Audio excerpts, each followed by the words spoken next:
Prime Minister of Israel knows very well that 140 countries have recognized Palestine as a state on the borders of 1967 with East Jerusalem as its capital. He knows that.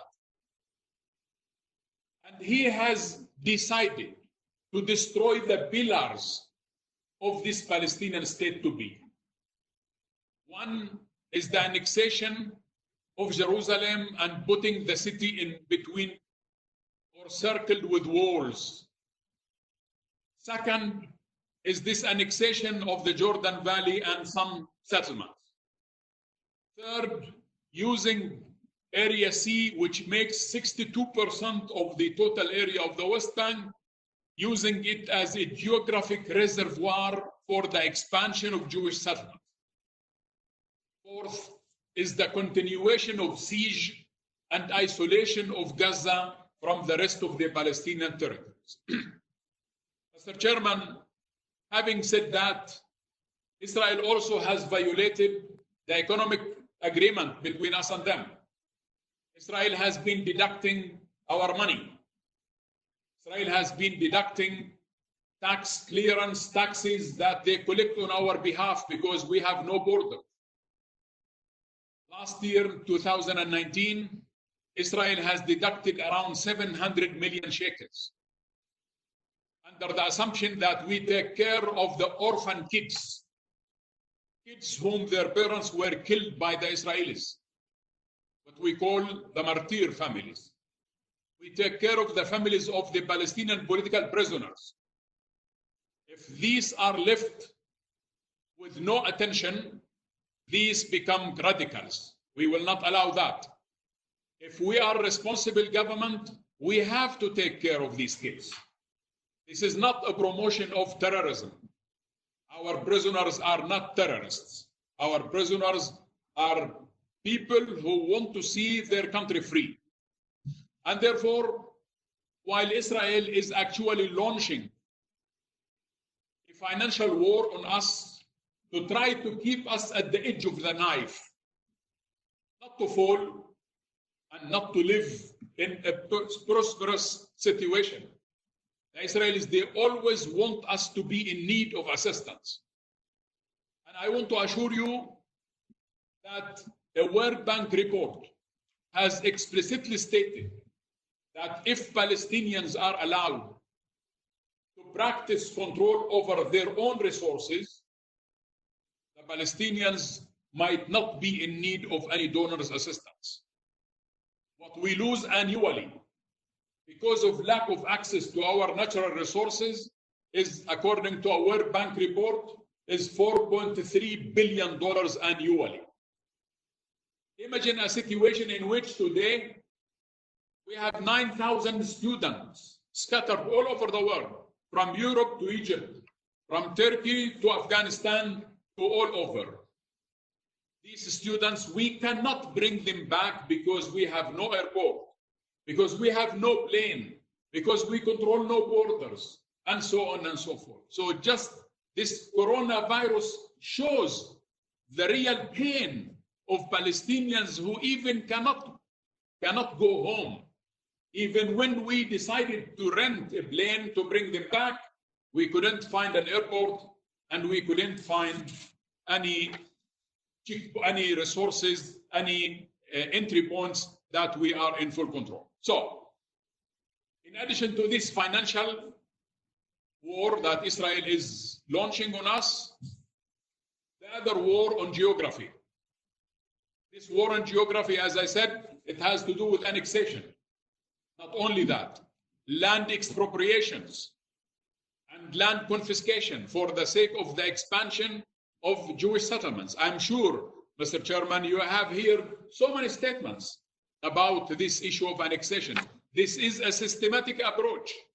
The political side of the story is simply to make the Palestinian geography shrink gradually, that the geographic base of the State of Palestine will not be there when the time comes for it. The other important issue is the war that Israel has declared on demography. Palestinians are pushed out of Jerusalem. Palestinians are pushed out of Area C. And this war on demography has to do with the implantation of Jewish colonies in the Palestinian territory. As I said earlier, 720,000 Jewish settlers are already there. They make 24% of the total population of the Palestinian territory. These settlements and settlers, in accordance to United Nations Resolution 2334, are illegal, illegitimate. According to all United Nations resolutions, they're all legitimate, they are all illegal. The other war that Israel is launching against us is a war about narrative. Narrative. This sort of falsification of our history, the falsification of our geography, the falsification of documents, in order for them to prove that this is Judea and Samaria, Eretz Israel, and so on and so forth. The attacks, the daily attacks on Al-Aqsa Mosque, it has to do with the war on our narrative. Mr. Chairman, the conflict in Palestine is not about narrative, it's not about religion. The conflict in Palestine is political, is about political rights, is about agreements, is about the right of self-determination to the Palestinian people, is about the inalienable rights of the Palestinian people. And therefore, while I salute all what you do in this committee, I want to assure you that our people will stand solid with a spirit of resilience, that we will not submit to these aggression acts and threats taken by us, taken against us. Having said that, we know that there has been a plan that's called the ultimate deal. What Netanyahu is enjoying today, he is enjoying a green light from the American administration. It has been this administration in the United States that has given a green light, what they call a proposal for peace, that has given literally more than 35% of the Palestinian territory to Israel. So even if Pompeo arrives in Tel Aviv to try to say whatever he said, the Israelis will not listen to him or to anybody else, because they know that they enjoy a green light from the American president. The United States is busy with other things, with Corona, with the economy, with issues with the international community, and with elections. So even if the Israelis might postpone the implementation until July or August, when the United States is approaching elections, we know for sure that Netanyahu, who declared yesterday in the Knesset that he's going to annex, he will implement it by July or by August. Having said that, at a time when we fulfilled all our obligations in security, Israel should not have been encouraging into our territories. They do. Israel is violating the security agreement. The Oslo agreement and the interim agreement should have been about incrementalism. Incrementalism, according to the Palestinian-Israeli agreement, it means that our zone of domain should have been gradually enlarged to the extent that by May 4th, 1999, Palestinian Authority should have been in control of all of the Palestinian territories. Unfortunately, what has happened is the opposite.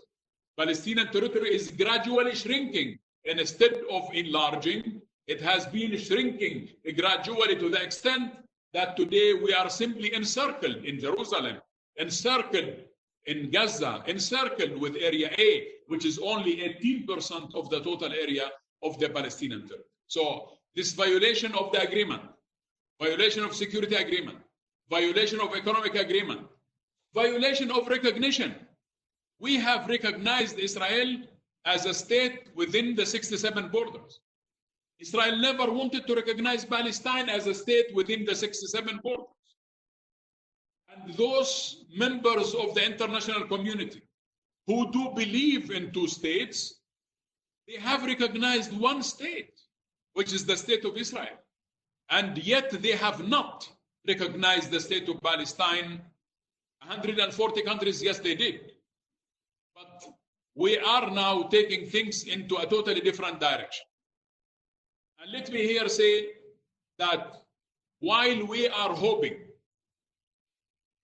and our president has pushed for, in his speech at the Security Council 2017, he has pushed for and he called for an international conference to be established under the auspices of the United Nations with the full participation of the international community, mainly the Quartet, United Nations, Russian Federation, European Union, and United States. We know, Mr. Chairman, that this sort of monopoly of United States over the process have not yielded success. United States has been the only shepherd of the peace process.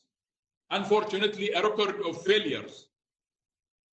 So therefore, we need to move from this sort of monopoly of shepherdism into and bilateralism into a new paradigm based on multilateralism. And that is how and why our president has called for an international conference based on international law, international humanitarian law, Fourth Geneva Conventions, and all relevant international treaties, agreements, resolutions that has to do with the case of Palestine in conflict with Israel. So I want to conclude this intervention by saying the following on this political track. The Palestinian leadership is going to meet tomorrow at 9:30 p.m. Palestine time. And on the agenda of the Palestinian leadership, chaired by our president, one single item, which is what is it that we will do when it comes to this Israeli announcement and intention of annexation. Mr. Chairman, we cannot stay silent on this issue. In the same way that we hope the international community does not stay silent. We are grateful to all statements made by you and by our friends in the international community. The European Union has been discussing this issue on last Friday. And we know that they are still in consultation. After some European countries have shown reservations that their meeting was on Friday, there was no Israeli government. And now that the Israeli government has loud and clear and explicitly stated that they are going to annex certain parts of Palestine, no country has an excuse not to stand with peace and justice. And I hope that all in Europe, in Africa, in Latin America, in the Arab countries, of course, they're all with us, and in Russia, all over the world, it is the moment of truth, not only for us tomorrow at 9:30 p.m., but for the whole international community. We have to face the moment of truth. Those who have been saying that let's wait and see. Some have said let's wait and see what the Trump administration is going to come up with. We have seen what the Trump administration has come up with. A disaster that's called the deal of the century. A legitimization of annexation, and also closing the Palestine office, moving the American embassy from Tel Aviv to Jerusalem, stopping financing for UNRWA. All these sort of measures, it did not push us to submit. We did not submit. And this blackmail, we did not submit to the blackmail. Those who assumed that this pressure will put us our backs to the wall and we surrender, we will not surrender, I assure you, Mr. Chairman. Palestinian people have been fighting for their rights, and we will continue to fight for our rights in peaceful means with your support. And that is where we stand today. We stand today really facing the moment of truth. Having said that, also, like every other country in the world, we have faced this coronavirus.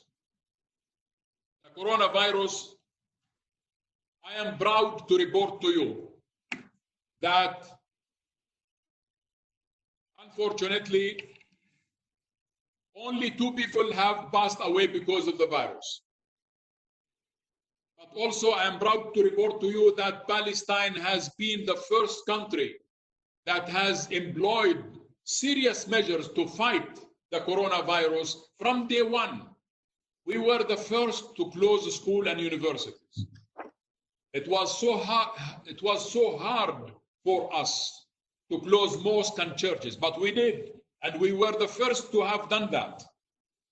And we were the first to impose lack of movement on our people. Unfortunately, my dear brother and friend, Mr. Chairman, our people have been familiar with curfews, and that has built some sort of resistance in our people, that when we asked them to stay home, they stayed home because they have been used to it. The difference is this lack of movement. It was we who asked them for their safety. They used to be put under curfew as a punishment measure by the occupation forces. So therefore, even though we built resilience in ourselves, but we have been able really to resist it. We have been, when Israel did not fulfill its obligations for our people in East Jerusalem, we sent medical teams to East Jerusalem. Even though at a time when Hamas is in control of Gaza, we are responsible for our people in Gaza. We sent medical supplies. Whatever we received, we sent all what Gaza needed. So we acted as responsible people. We closed borders. We had some challenges that has to do with 200,000 Palestinian workers working in Israel. We arranged with them. We grouped them. We put them into an organized structure so that they continue work, but also we employed every possible testing for them. And luckily that today I can tell you that we only have 107 cases, of which 61 cases in Jerusalem, in East Jerusalem, 6 cases in Gaza, and 40 cases in the rest of the Palestinian territory. We have no cases in ICU, and most of the people who have been there recovered and they have gone home. We were the first to convert hotels into hospitals, and we were the first to really take all these sort of measures with very little means. And I am grateful to all those who extended assistance to us: Qatar, Kuwait, Saudi Arabia, Sweden, European Union, Egypt, and also China, Turkey, all those countries who actually donated something to help us. I'm telling you that we started with this crisis with only being able to test 300 people a day. Today, I'm proud to tell you that we do testing of about 6,000 people every single day. This has put us on instead of us being on the defensive, this has actually put us on the offensives when it comes to this coronavirus. The last other issue that I want to tell you, that as I said earlier, it has opened our eyes on so many things. One, that Palestine, even though we don't have a border, we don't have a seaport, we don't have an airport, we don't have planes, and we are really stuck with our kids, students who are all over the world. We will continue to coordinate with many friendly countries to bring them back. One. Secondly, on this issue of Jerusalem, as I said, we have actually prepared all East Jerusalem hospitals. Unfortunately, these hospitals, they have faced financial aid cut by the United States, that these hospitals that used to receive some money, they don't receive any money anymore. Now, on the coronavirus, We have looked at the social, economic, medical, and security consequences of this. We have established a committee to look at the social consequences. Violence against women have increased by 47%, unfortunately. And we are monitoring that. Not very much cases, but it has increased. Also, violence against kids has increased. And whether violence internal or external, because kids have been stuck at home for quite some time, and so therefore they have faced some problems here and there. We have established a special fund for donations. Palestinians have donated 60 million shekels to help the poor. We just the day before yesterday, we extended assistance for 30,000 Palestinians whom we call new poor. And this is added to 125,000 Palestinian families who received assistance last month. We have also distributed cash assistance to 40,000 Palestinian unemployed workers. Not only that, but also we have continued to fulfill the payment of salaries, our financial obligations, and all what is actually needed. So, to conclude on this issue, I think that this coronavirus, the international community should establish an early alarm system. And maybe, my dear brother Riyadh, on your capacity as our representative to the United Nations, and with the chair of the Palestine Committee on the Inalienable Rights of the Palestinian People, I think it is useful that the international community should establish an early alarm system in case this thing happens again, and in case other problems that might be facing humanity as a whole. From our side, we have now nearly, after this Eid holiday, we will be back to normal. Businesses are now functioning, and this sort of balance, we started by imposing lack of movement on everybody. And then we move to balance health and economy. And now employing measures to protect our people and allowing the economy to function again. We have established a special fund of $500 million, of which we already have $300 million for recovery plan, which we will provide loans at 1.5% interest rate, which is unusual. Usually interest rate is 5 to 6%. We pushed the banks to accept lowering interest rate down from 5.6 to 1.5. We will provide these loan guarantees and loans to sectors who have been hit hard, mainly tourism, SMEs, small and micro enterprises. We will help them with these sort of concessionary loans and soft money. We established a special committee to look after children who have been facing some sort of discomfort while they are staying at home, and so on. So while we are facing these sort of economic reality, social reality, political reality, health and medical reality, I want to assure you, Mr. Chairman, that our people are standing solid behind our leadership.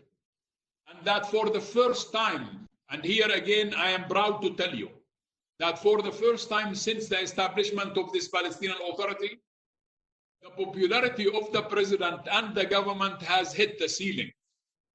92% of the Palestinians are satisfied of the performance of their government vis-a-vis the coronavirus. And I'm very proud to say that. And we will continue to fulfill our obligations. I hope that we will get rid of it, and that scientists, wherever they are, we will pray for them, for their success. When you pray in Jerusalem, Mr. Chairman, this is the lowest point, this is the highest point on earth. This is the closest point to the sky.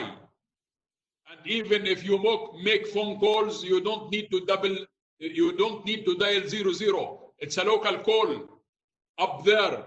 So God will accept our prayers for a successful mission to international scientists to really come up with a solution to fight this coronavirus. But we need your support to fight the occupation and the Israeli policies of annexation. As I said, tomorrow the Palestinian leadership will face the moment of truth, really. And I think the international community should, with us, face the moment of truth. What we need from you is really sanctions on Israel if they do. What we need from you is to recognize Palestine as a state. 140 countries did, but we need this bilateral recognitions that should be the most serious reply to what Israel is intending to do. I thank you for listening to me. I hope I have made myself clear and loud, and that the intervention has been useful. I hope I answered quite a number of questions in your mind, but I still stand ready for any other questions if they arise. Thank you so much for having me. I sincerely thank Prime Minister Shtayyeh for his important and very enlightening briefing about the situation in the OPT, and for sharing with us the stances of the Palestinian government in this regard, particularly in this very alarming time marked by the threats of annexation by the occupying power and by the impact of COVID-19 on the Palestinian population. I now open the floor for questions and comments on the presentation we just heard. I will first turn to the members of the Bureau to express the wish to ask questions or make comments. I hope the comments also will be short if they are to be made. And my list of speakers goes as follows. We'll have Indonesia, followed by Cuba, Namibia, Afghanistan, and Nicaragua.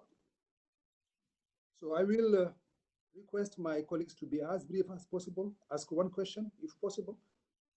So let me now turn to my friend, His Excellency Jan Priansi Ajani, the permanent representative of Indonesia to United Nations. You have the floor, Jani. Thank you very much, Sheikh. Thank you very much, Chair. Excellency Dr. Mohammed Shtayyeh, a warm welcome to you to this important conversation. I'll be short. You have known that we in the government and people of Indonesia has always been unwavering in our support and solidarity to our Palestinian brothers and sisters. This is the promise that we have since 1955, the Asia-Africa Conference. And we will continue to fight with the Palestine in their struggle to achieve the right to create a contiguous and sovereign state of Palestine based on June 1967 borders with East Jerusalem as its capital. So once again, you can be assured of our support as well as the support of the committee. I've heard all the important points that you have mentioned and the excellent work that we are doing in terms of COVID-19. My question is to the point, what more do you expect from us in the committee as well as of the United Nations and the Security Council with the looming annexation that is happening in July? And we, at least Indonesia in the Council, has always stated that all this time Israel has already done a creeping annexation, and the illegal action of Israel occupation is not accepted, cannot be, and has to be condemned in many parts of the world. So concretely, what do you want us to do more in terms of facing what is going to happen in July? And also, if you can give us a little bit of light, has there been any humanitarian access being denied, especially related to COVID, for those that assistance that are needed in terms of COVID-19? What has the Israeli done to help? Are they doing anything in this regard?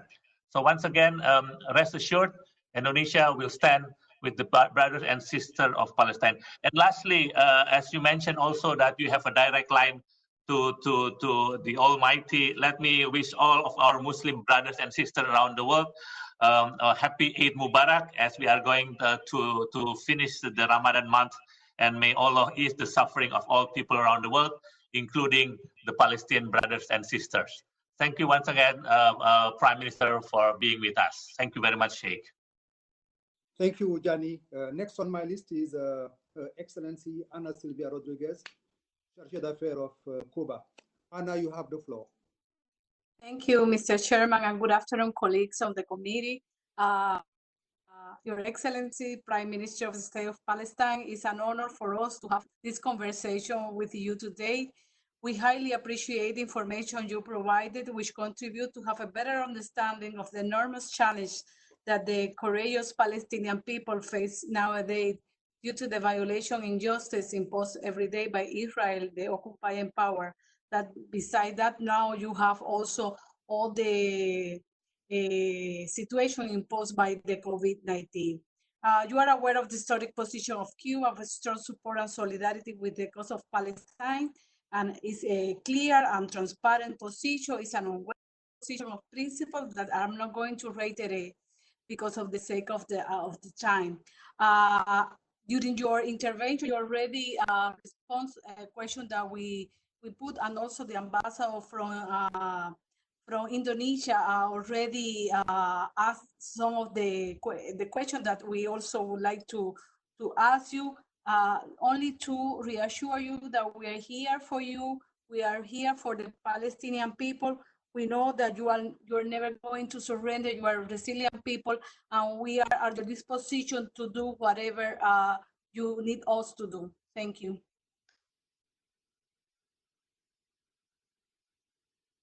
His Excellency Neville Melvin Goetz, representative of Namibia to the UN. Neville, you have the floor.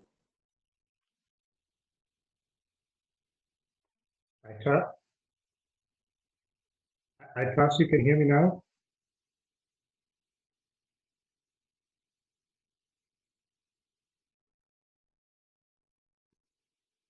Okay.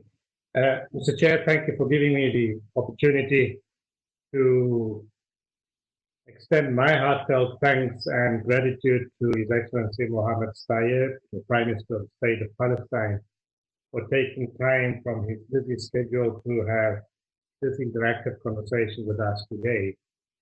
Prime Minister, I really want to thank you most sincerely for giving us such a comprehensive overview of the current state of affairs.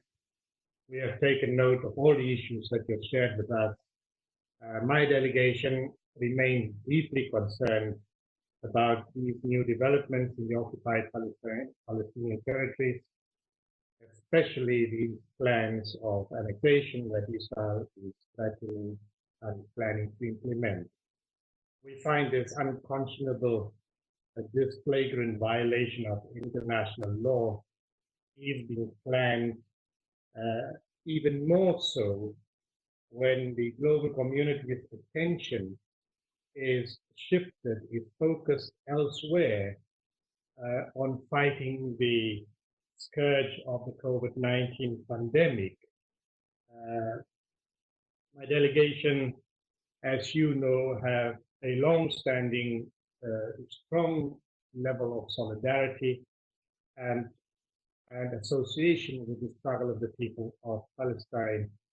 We strongly condemn these annexation plans, and Namibia reaffirms our unequivocal commitment and full solidarity to the realization of the inalienable right to self-determination and sovereignty of the Palestinian people.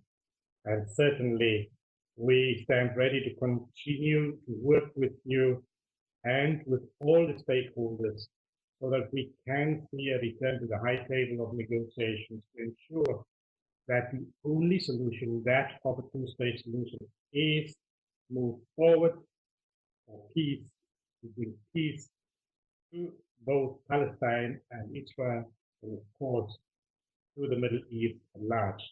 Once again, Mr. Prime Minister, thank you very much. And as we said in our struggle, Aluta continues. Thank you. Thank you very much, Brother Neville. Now I have the pleasure to give the floor to Her Excellency Adela Raz, Permanent Representative of Afghanistan to the United Nations. Adela, you have the floor. Thank you, Mr. Chair, and thank you for convening today's very important conversation that we have here. And let me also thank His Excellency, the Prime Minister, for being here today to discuss the recent political development and the current situation in the state of Palestine. During these very uncertain times for our world, it remains very crucial that we are reminded of the importance of finding a peaceful and just solution to end this conflict. As the vice chair of the Committee of the Question of Palestinian People, Afghanistan has always exercised its duty with an everlasting commitment to our sisters and brothers in Palestine. I echo the sentiment of my president, Ashraf Ghani, when I say that this conflict has robbed several generations of Palestinians of their rights to live in peace. As a country that's all too familiar with the devastating consequences of protracted conflict, we stand very strongly in solidarity with the cause of the Palestinian people, and we will always continue to defend the Palestinians' inalienable rights for their self-determination. Mr. Prime Minister, your words today have highlighted the urgency to find an equitable and just solution to this conflict, as well as the urgency of the health situation in Palestine. My question, which was also raised by my very dear brother, Ambassador Tajani, is in regards to what we can do here as members of the committee, how effective we could be here when we are in New York at the UN at this very important multilateral platform. We do understand globally we are faced with a tremendous challenge where multilateralism is truly being faced with a new problem, which is the health situation globally.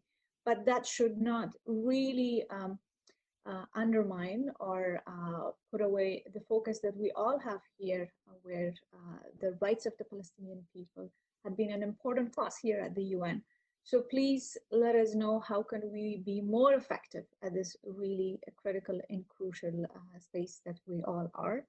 And before I end, I once again would like to highlight that be please assured of Afghanistan's commitment to this effort and our dedication to achieve sustainability and prosperity for the people of Palestine. And Eid Mubarak in advance to you and to your family and to our brothers and sisters in Palestine.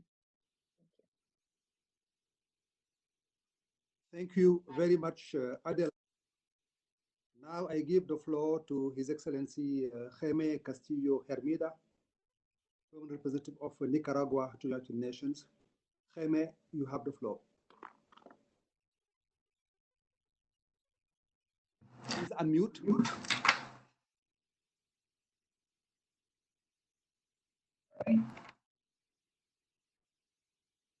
Jaime?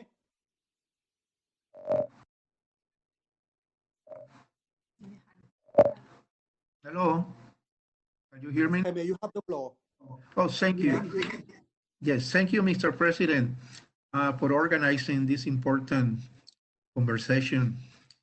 And thank you, Your Excellency, Prime Minister Mohammed Shtayyeh, for sharing with us once more the importance of the struggle of the Palestinian people in their search for justice, and also in their search for their historical right in the creation and confirmation of the Palestinian state. Please, Mr. Prime Minister, receive the greeting of our President, Comandante Daniel Ortega, and Compañera Rosario Murillo, Vice President of Nicaragua. As members of the committee, we want to reassure you of the support of the committee to the Palestinian people, the Palestinian cause, and the commitment to the two-state solution.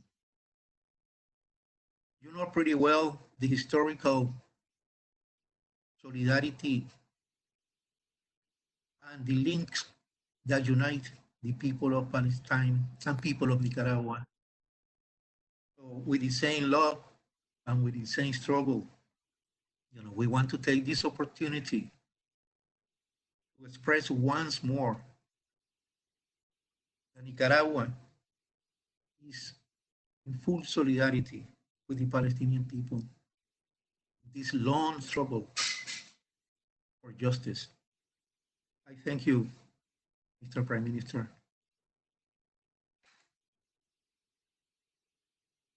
Thank you very much, Jaime. Excellency, Mr. Prime Minister, you have just heard the first set of speakers. You have listened to some of my wonderful colleagues from the Bureau who are at the forefront in the execution of the mandate bestowed to the committee by the UN General Assembly. I will leave you respond to them before I go to the next round of questions. They made comments and questions, so I leave you the floor, Your Excellency.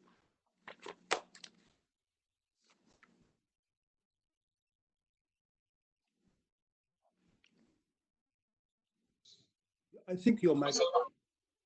I want to thank the speakers, Ambassador Diane and Dana and Nebel, as well as Adila and Khemi. Thank you so much. I think I know all of you in person, so I have seen you before, so thanks. This is not unusual for you. It is the usual what you said.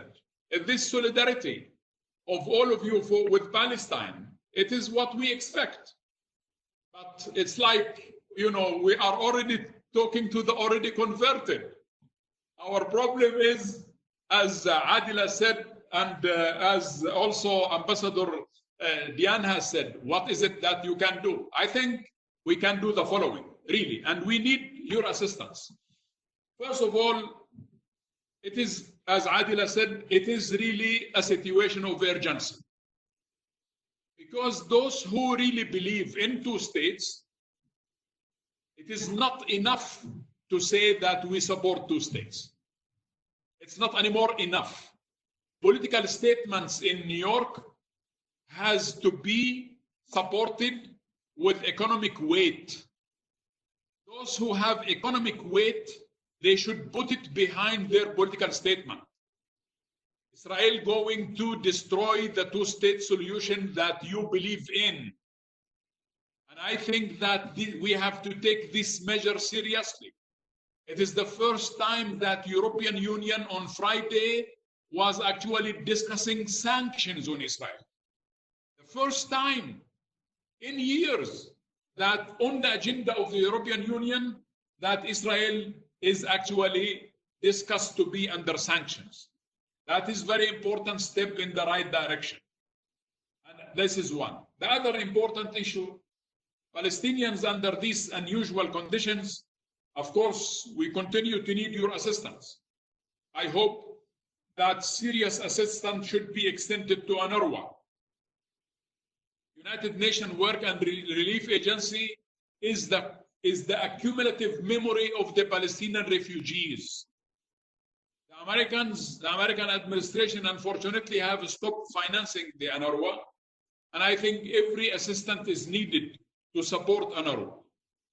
Now, in addition to this, I hope that on your capacity, with all your political weight, and those who are listening, we don't want to be blamed for anything. We have given peace every chance possible.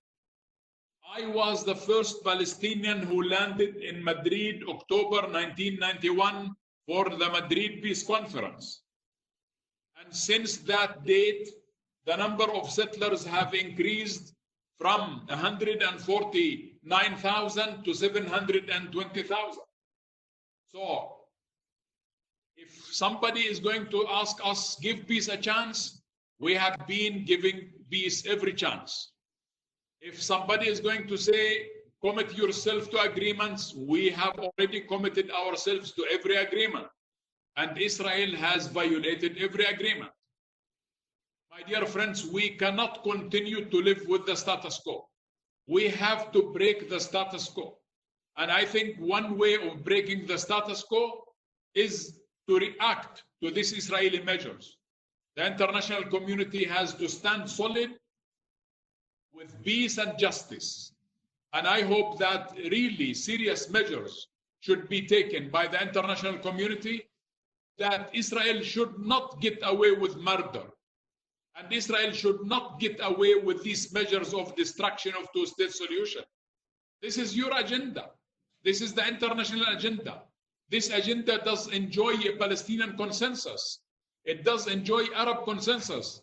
It does enjoy Muslim consensus. It does enjoy international consensus. Two-state solution does enjoy every consensus in the world. And we need to protect that. Israel is destroying that now. And I hope that the United Nations will really rise up to the occasion. We should. The United Nations, the international community should really rise to the occasion. Two things. One is sanctions, and the other is recognition. These are the two things that we really need.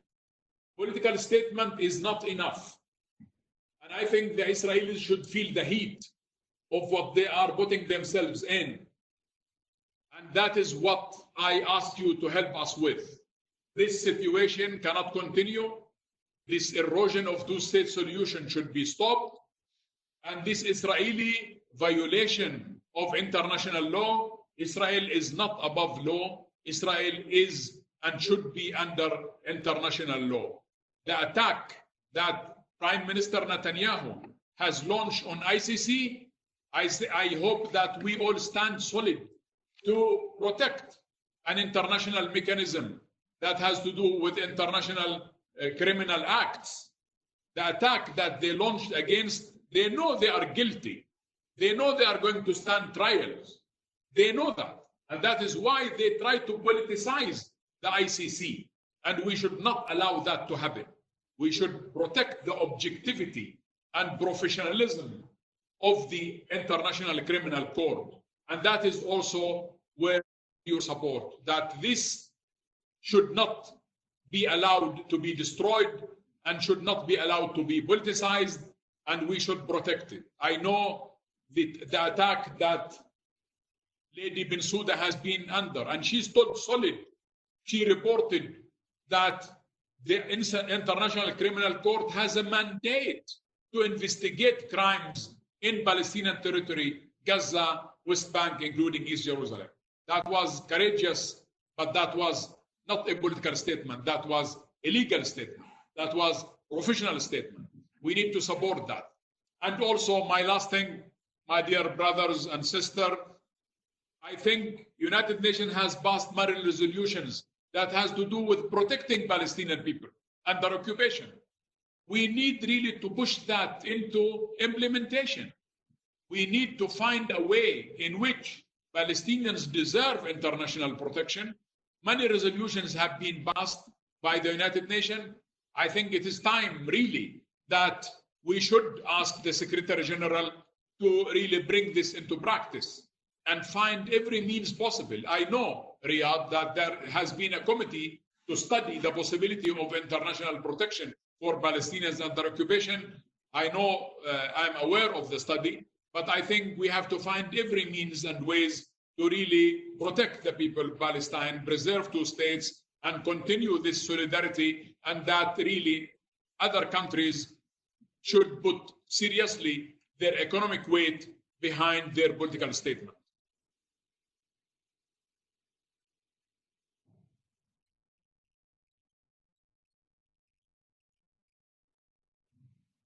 Thank you, Prime Minister Shtayyeh. Now we are going to start the second round of questions.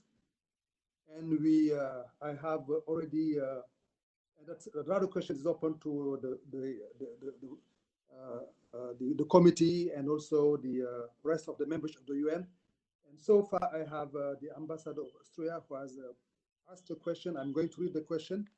I can also see that my brother Mohammed Idris, the ambassador of Egypt, has requested the floor. We'll make sure to open his mic. And also our brother Holisa, DPA of South Africa, has requested the floor. We'll also do the same. So before going to having my dear friends Idris and Holisa, let me just relay here the question which has been asked by my colleague, Jan Kickert, who is the permanent representative of Austria to the UN. And, Jan Kickert said that he highly appreciates the opportunity of discussing with you. And he said that he would be interested in the current state of play regarding the elections in the OPT. How far along are preparations in this matter? and what are the next steps, also in light of COVID-19. And if possible, maybe we can have Egypt. Egypt, you have the floor. Unmute, please. Idris, Ambassador of Egypt, you have the floor.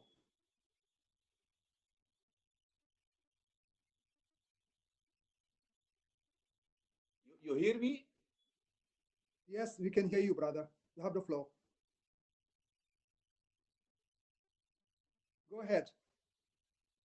Dear brother, Chairman Ambassador Sheikh, allow me at the beginning to thank you for convening this meeting and to welcome His Excellency, Mr. Mohammed Shtayyeh, Prime Minister of the State of Palestine, and my dear brother, Ambassador Minister Riyad Mansour, and all the members of the distinguished committee. Mr. Chairman, Egypt reaffirms its commitment to the principled position on the rights of the Palestinian people. The implementation of a just, comprehensive, and permanent settlement of the Palestinian question continues to be the main pillar of security and stability in the Middle East. Egypt is strongly for the establishment of a Palestinian state on the pre-1967 borders, with East Jerusalem as its capital, according to UN resolutions, especially 2334 of 2016. The Palestinian question has witnessed historic challenges since 1948. However, the present challenge posed by the annexation of the Palestinian lands in the Jordan Valley and North Dead Sea represents the gravest threat to the two-state solution and undermines peace and stability in the Middle East. Accordingly, Egypt calls on the international community and the UN to do all what's possible to prevent unilateral action by Israel that constitutes a clear violation of its obligations according to international law and the UN resolutions. The present challenges, Mr. President, faced by the Palestinian people are compounded by the threat of COVID-19, which increases the pressure on the Palestinian Authority as it struggles to face the pandemics and with all its ramifications from the health aspect, economic aspect, social aspect, and humanitarian consequences, taking into account the limited resources available to the Palestinian Authority. That's why we call on all parties to help providing the support to Palestinian people to face such a very grave situation of the COVID-19, in addition to the consequences of the occupation. Let me make use of the honor and pleasure of President of Honor, the excellent Prime Minister, and to ask, you referred, Your Excellency, to the pending meeting of the Palestinian government, which is going to discuss some options in case this step takes place. So are there any ideas which you can share with us about the possible options in case this happens, the annexation happens? And the other thing is about the possibilities of also at this grave time, which has a very compounded challenges of the Palestinian reconciliation to move forward. Thank you very much. And again, Eid Mubarak, and wish you all the best, Your Excellency. Great honor to be with you. Thank you very much, Brother Idris. Now I give the floor to His Excellency Kholisa Mabong, who is the DPR of South Africa. You have the floor, brother. Thank you very much, Mr. Chairperson, and thank you for organizing this meeting. I would also, like others, wish to reiterate South Africa's support for the position of the Palestinians. And I will not take much time, Mr. Chairman. I just wanted to ask one question, while very much appreciating the statement that has been made by the Prime Minister, his very inspiring remarks this afternoon. My question is on the international conference, if the Prime Minister could maybe elaborate more about this idea of the international conference in terms of who would participate in it and who would be organizing it. Thank you very much.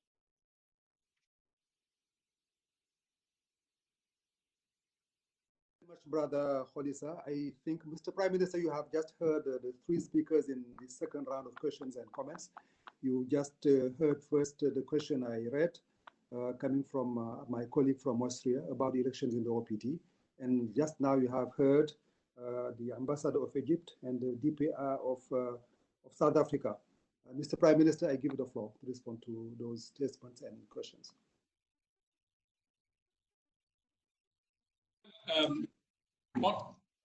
On this issue of elections, reconciliation, and other issues, let me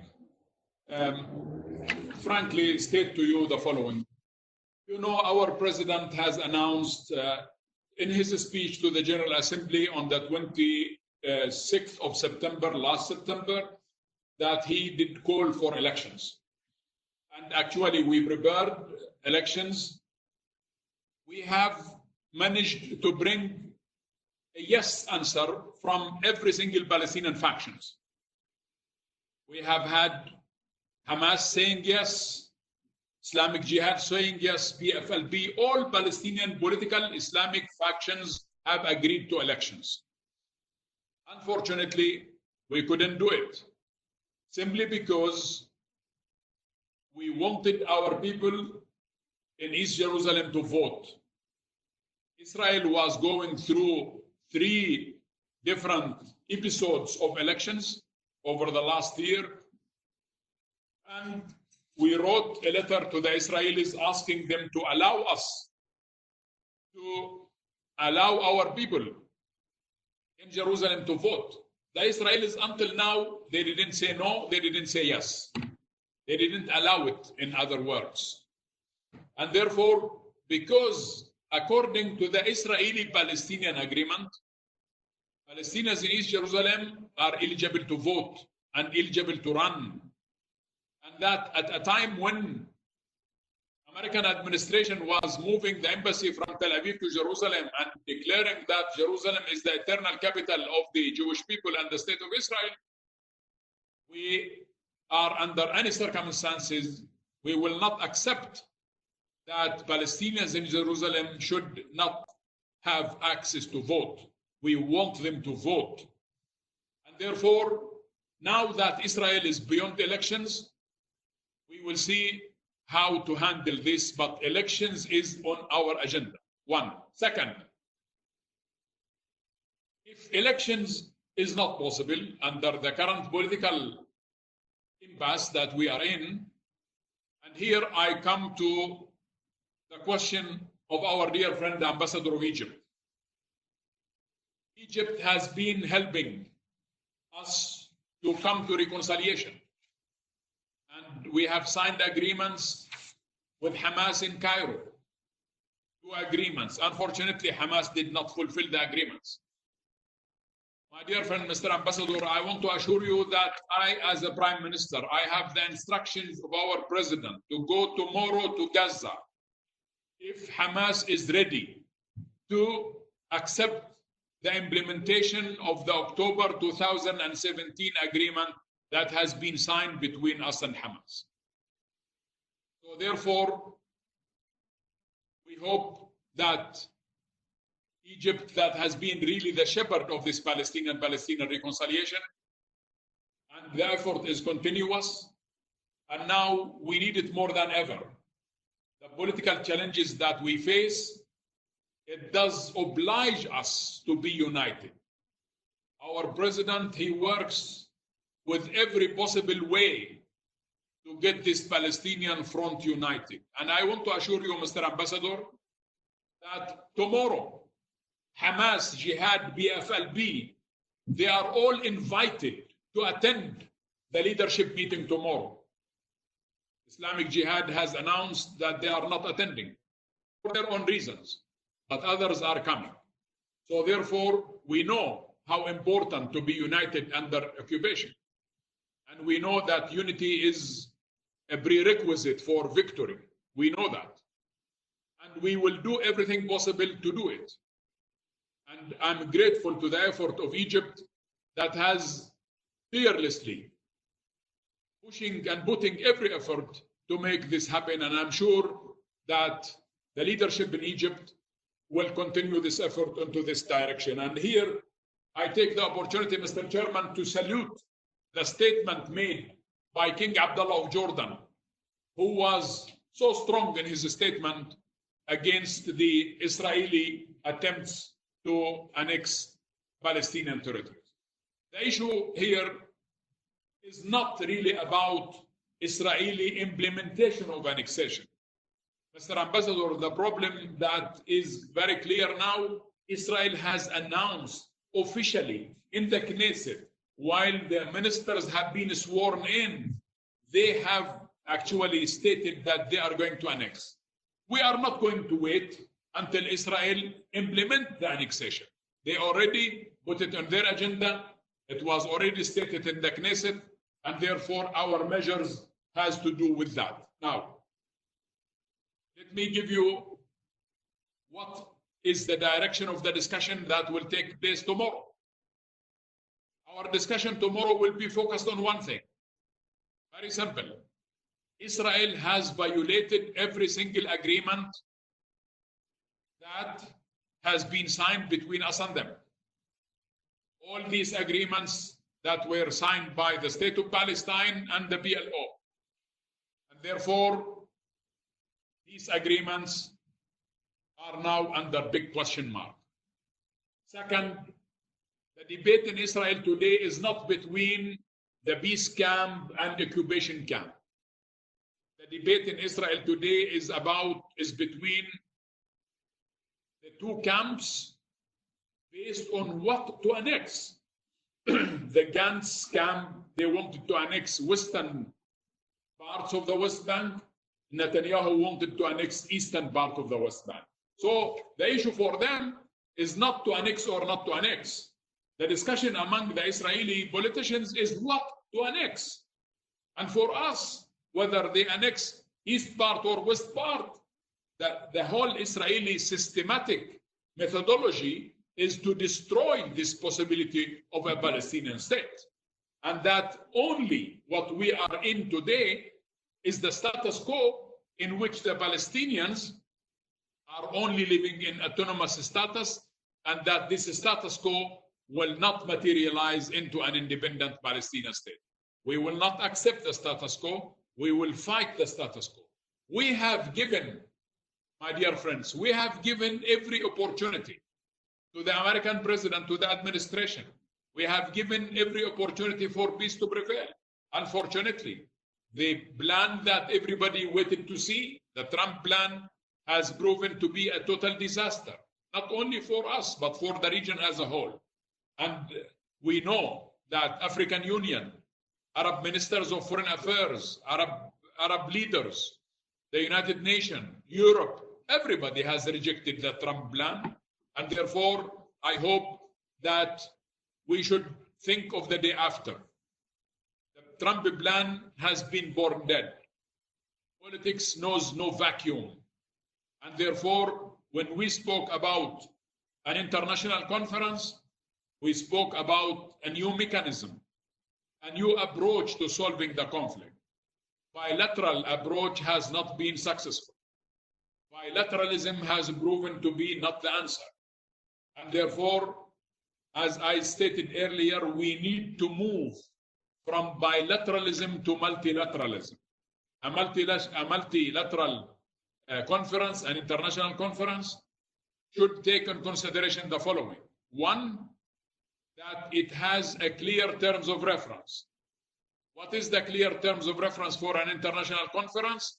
Is international law. You are the guardians of international law. United Nations is the guardian of international law. And I think that when Israel is allowed to erode international law, if we stay silent on that, tomorrow all of us might face the same consequences. So therefore, when we speak about international conference, it should be based on United Nations resolutions that has to do with Palestine, as well as international law. Now, where do we start on international law? Our president has sent letters to the quartet.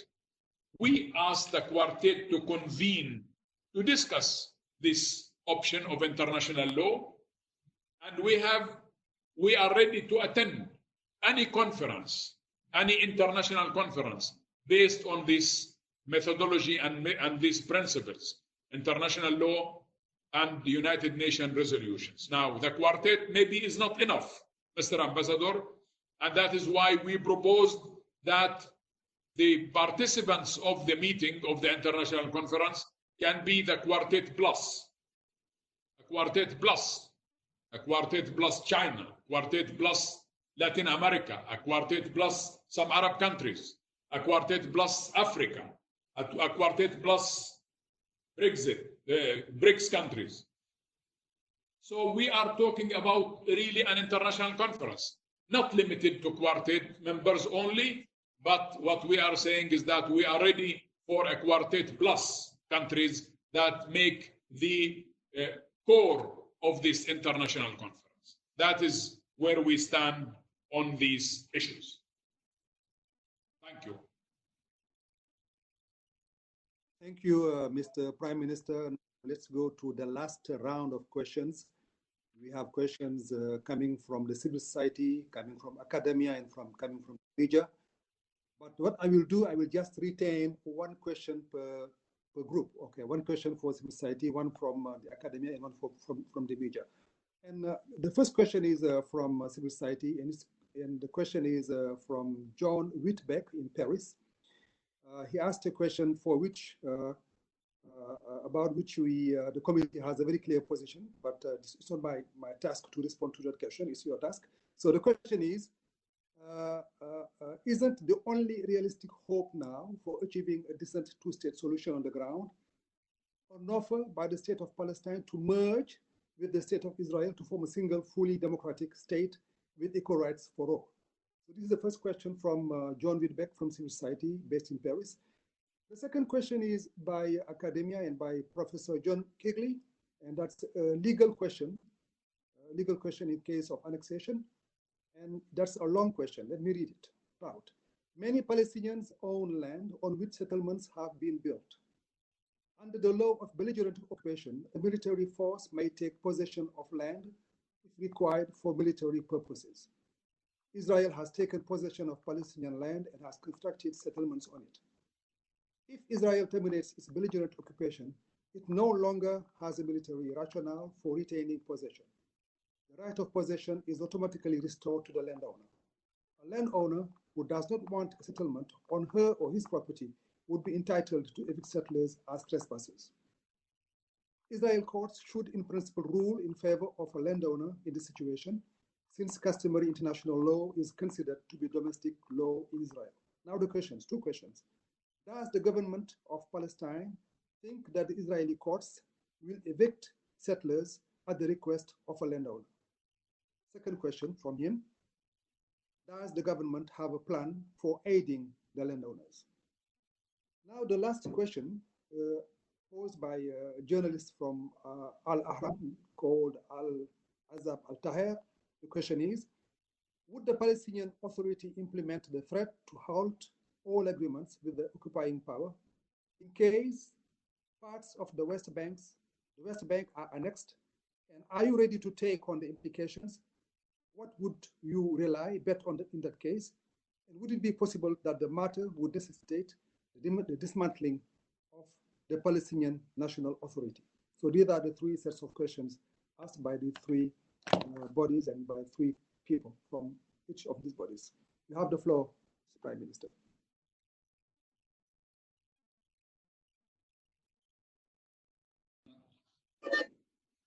Thank you again, Mr. Chairman. I want to refer to my dear friend, John Whitbeck.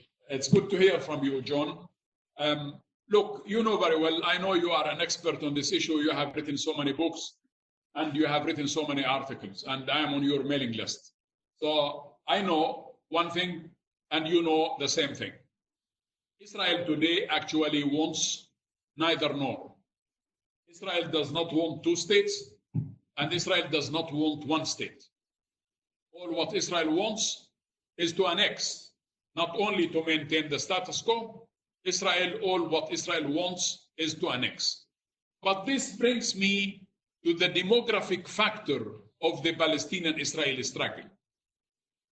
For the first time since 1948, Palestinians between River Jordan and the Mediterranean Sea, i.e. in historical Palestine, we are more in numbers than the Israeli Jews.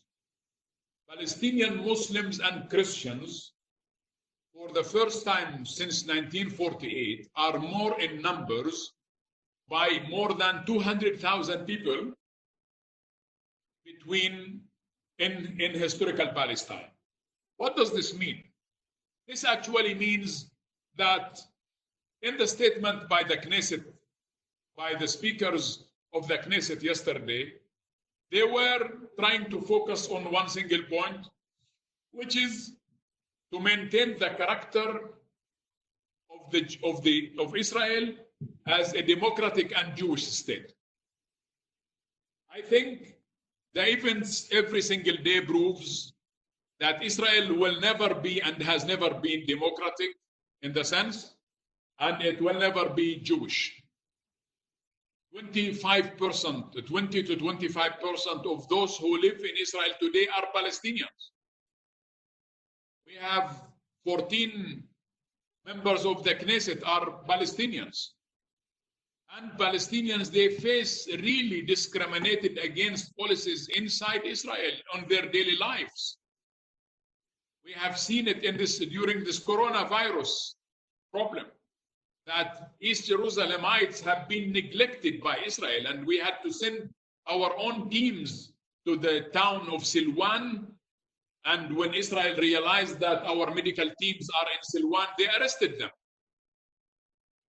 Now, so therefore, my dear friend John, I don't think that Israel wants any of these solutions. But maybe you are right. Maybe the facts will dictate themselves on the ground. But this does not lead to a one state, i.e. one state solution. Because today we live in a one state reality. Israel today controls all of Palestine, from River Jordan to the Mediterranean Sea. And so all of Palestine today is actually under full control of the Israelis. Of course, that is not the one state you want, John. I know that. But that is what Israel wants. Israel wants a continuation of control of all of Palestine. All what Israel wants is that we only govern the people without any control over resources. Israel wants to control land, entry points, exit points, security, every water, every aspect of our daily life. That is not possible to maintain. This is not what we want. This is not what we have fought for.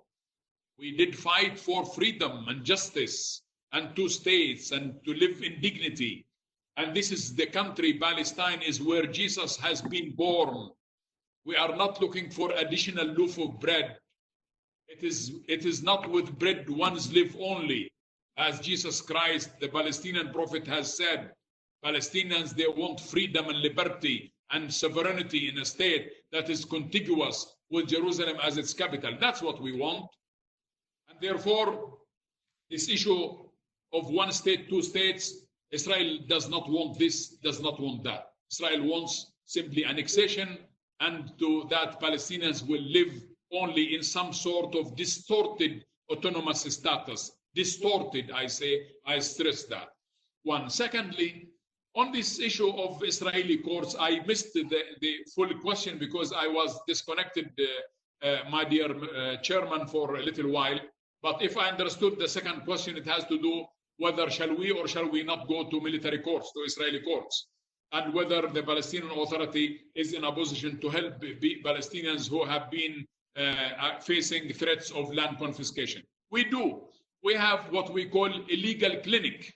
A legal clinic is a group of lawyers that does help every Palestinian who face charges by the Israelis or whom his property is expropriated. We do that.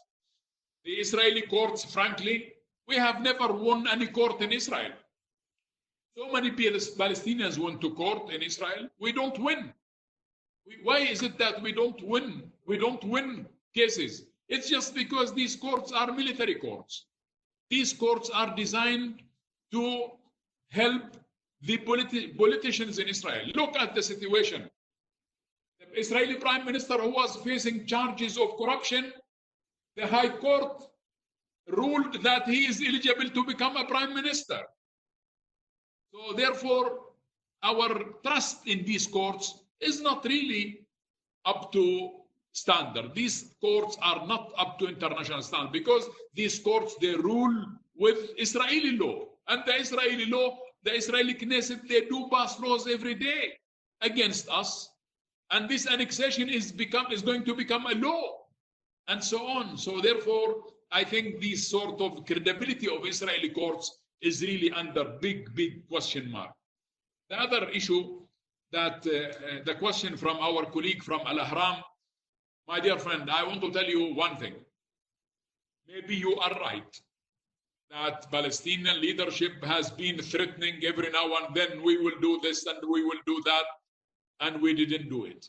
You are right, because we wanted to give every chance for last-minute attempt, and now we realized that is not possible. So the meeting tomorrow is not about redeciding things.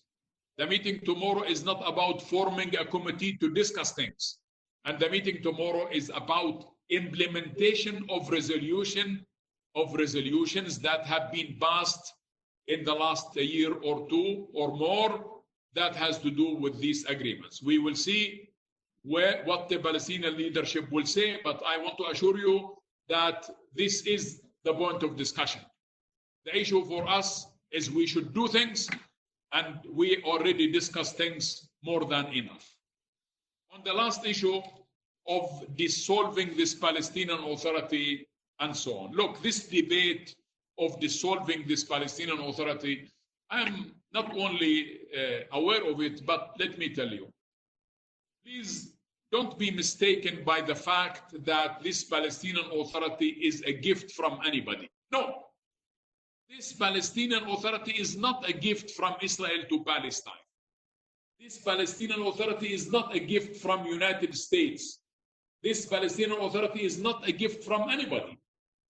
This Palestinian Authority is a product of the sacrifices of the Palestinian people since 1965. But this Palestinian Authority is an interim authority.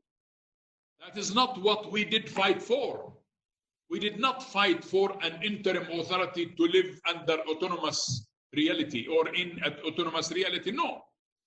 The official name of this Palestinian Authority is Palestinian Interim. I underline interim. Palestinian Interim Authority. Palestinian Interim Self-Governing Authority. That is the official name. And we wanted this interim authority to become independent state. And that is what the agreement with Israel was about. That the authority should have ceased to exist as an authority and should become a state. And here I'm grateful to the countries who on the 29th of November 2012 voted to recognize Palestine as a non-member state of the United Nations. And some countries, Sweden, others, South Africa, quite a number of your countries, Indonesia, Senegal, and Arab countries, and so on, they have recognized Palestine as a state.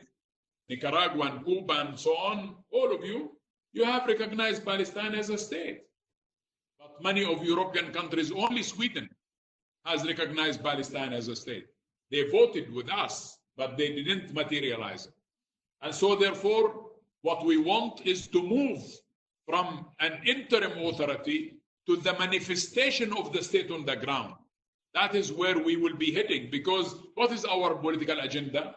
Our political agenda is to end occupation and establish an independent Palestinian state on the borders of 67 with East Jerusalem as its capital. That is what we want. And therefore, I want to assure you, my dear friend from Al-Ahram, that Palestinian leadership is not going to discuss only things, but Palestinian leadership is going to decide on things and going to implement what is already decided.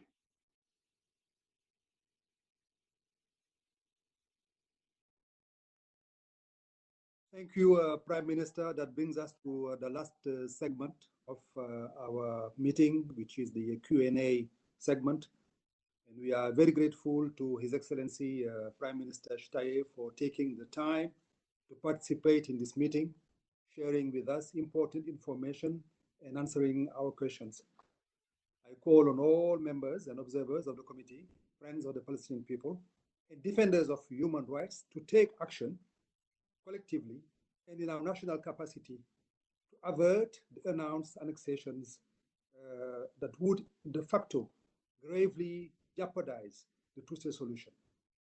Now is the time to act in a coordinated and decisive manner and demonstrate our unwavering solidarity with the Palestinian people. Mr. Prime Minister, you're right when you say that the moment of truth has arrived and we have to live up to it. If not, we will not only betray the Charter of the United Nations, but we will even betray our most basic moral values, our most basic human values. So before I conclude, I would like to thank also all the members of and observers of the committee, the wider UN membership, our partners in civil society, and the public at large for participating in this special committee meeting. And I would like also to thank the Office of the Prime Minister and the Mission of Palestine to the UN for facilitating this dialogue with the Prime Minister. My thanks also go to the Division of Palestinian Rights for putting together this event and assisting as customary, assisting very efficiently the Bureau in holding this meeting. As we adapt to these new circumstances, we will continue to operate remotely, and in the coming weeks, we will organize more virtual meetings and events. I hope that we can count on your continuing participation and support. I would like to remind everyone that a recording of this meeting will be shortly uploaded on the webpage of the committee and on its YouTube page. Mr. Prime Minister Shtayyeh, once again, thank you very much for your time and thank you for enlightening us. And we wish you and the Palestinian government and the people of Palestine all the very best. I now close this 400th meeting of the committee. The meeting is adjourned. Thank you.